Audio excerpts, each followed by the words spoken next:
hope it's really going well with your weight loss journey.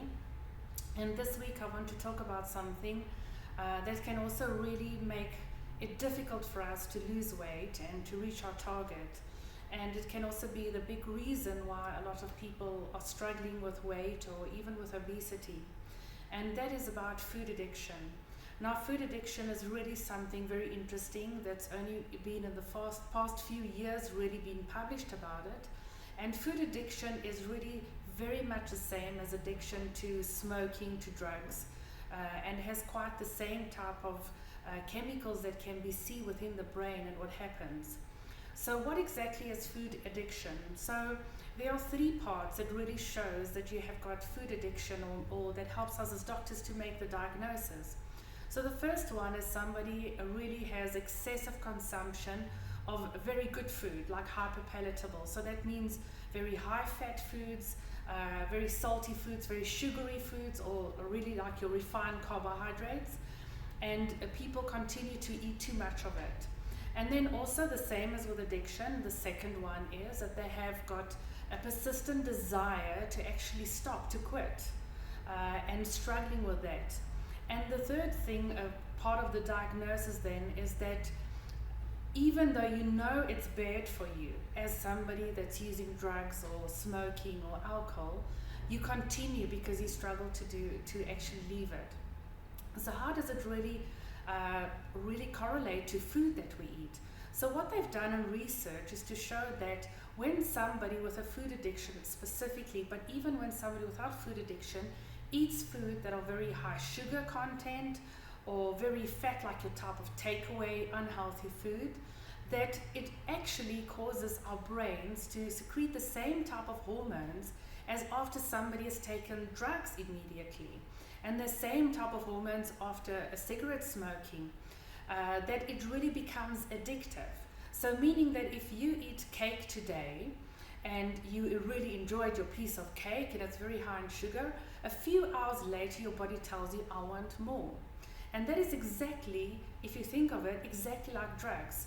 Somebody starts with something, they occasionally use it and then want to go bigger and stronger types of thing. The same with alcohol addiction, that somebody starts with maybe a glass or something, and then it just snowballs. Now this doesn't happen to everybody, because otherwise everybody would be addicted to sugar, which I think maybe it's true in this world, but it happens to people that are very prone to addictive behavior, and that's really craving that type of comfort food and something to comfort them. And this is also the reason why people, when they stop smoking and they start eating, they can actually start developing a food addiction. So they've actually replaced the cigarettes with food. So what we need to understand is, so how do you actually break the circle? Because maybe you want to lose weight and you want to follow the beautiful diet program from the iLiveLite, but you are struggling with your sugar cravings. So how do we manage this food addiction? And it's quite the same as we would manage any type of addiction. So the first thing is you have to admit that you have a problem. For any addictive problem, the person has to admit that they have a problem. And then you really need to have a desire to stop and to change and to realize it's bad for your health. And most addictions is really difficult to stop by yourself without medication. And this is specifically where I really like to give medication for my patients to help them to overcome this food addiction.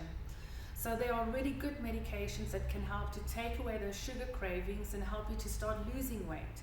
But also you need to realize that if you decide, okay, you're going to cheat a little bit and maybe just have one piece of cake or one piece of chocolate and you have this problem, it's just going to snowball again.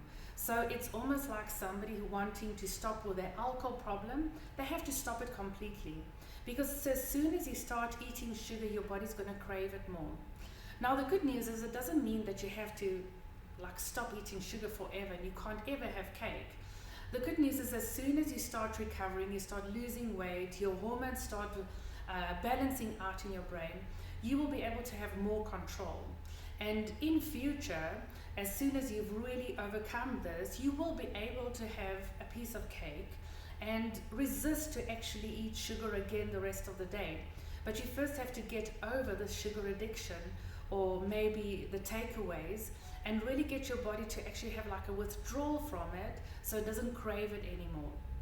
So the good news is that there's medication, there's emotional help, following the guidelines that has been set out on the iLiveLite program.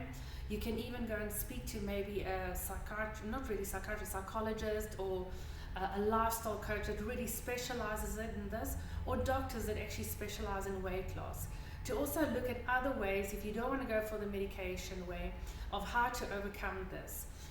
And also, as I always say, exercise is always good, because if you go for a walk, you just feel better and you feel more positive, and you maybe don't even feel like the chocolate anymore. I hope this is really helpful, and I hope it gives you some things to think about, and to maybe go and read up on food addiction and see if that is not maybe your problem while you've got your weight problems.